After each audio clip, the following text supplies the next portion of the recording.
رسول پاک صلی اللہ علیہ وسلم نے سند بیان کی، فرمایا افضل الجہاد کلمۃ الحق عند سلطان الجابر، فرمایا سب سے افضل جہاد یہ ہے کہ تو ظالم بادشاہ کے سامنے کھڑے ہو کے حق بات بیان کر دے، یہ سب سے بڑا جہاد ہے، یہ سب سے افضل الجہاد کلمۃ الحق عند سلطان الجابر، سب سے بڑا جہاد۔ حضرت ابراہیم کھڑے ہو گئے، سپر پاور سے ٹکرائے۔ یہاں ہم لوگ حکمتوں کا شکار ہیں، دیکھیں گے، کریں گے، سوچیں گے، اور مولوی صاحب کو ویسے کہتے ہیں آپ پرہیز کریں سیاسی باتوں سے۔ بھئی اللہ کے ہر نبی نے جا کے وقت کے ظالم حکمران کو لتاڑا ہے، للکارا ہے، یہ تو مشن انبیاء ہے۔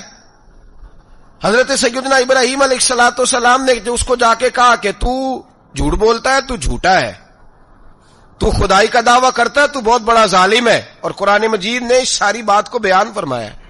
حضرت ابراہیم علیہ السلام سے کہنے لگا میں رب ہوں، تو آپ نے فرمایا میرا رب تو وہ ہے جو زندہ کرتا اور مارتا ہے۔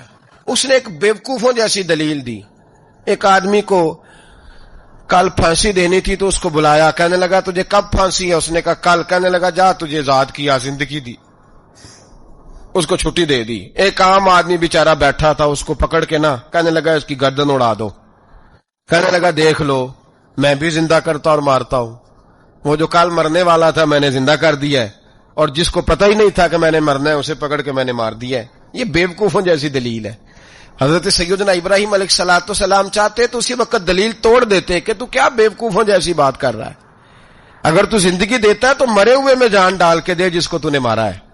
لیکن حضرت ابراہیم نے دیکھا کہ بیوقوف ہے، بیوقوفوں سے بحث نہیں ہوتی، دلیل بدل لی جاتی ہے، ان کی عقل کے مطابق بات کی جاتی ہے۔ حضرت ابراہیم فرمانے لگے میرا رب وہ ہے جو سورج مشرق سے نکالتا ہے اور مغرب میں غروب کرتا ہے، تو اگر رب ہے تو تو مغرب سے نکال کے مشرق میں غروب کر۔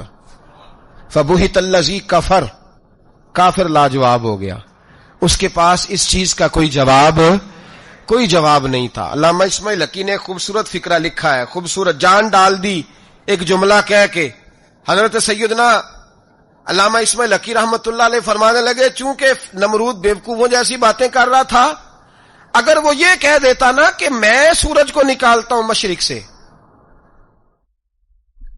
میں غروب کرتا ہوں معاذ اللہ مغرب میں نکالتا ہوں، تو آپ اپنے رب سے کہیے کہ وہ مغرب سے نکال کے مشرق میں غروب کرے۔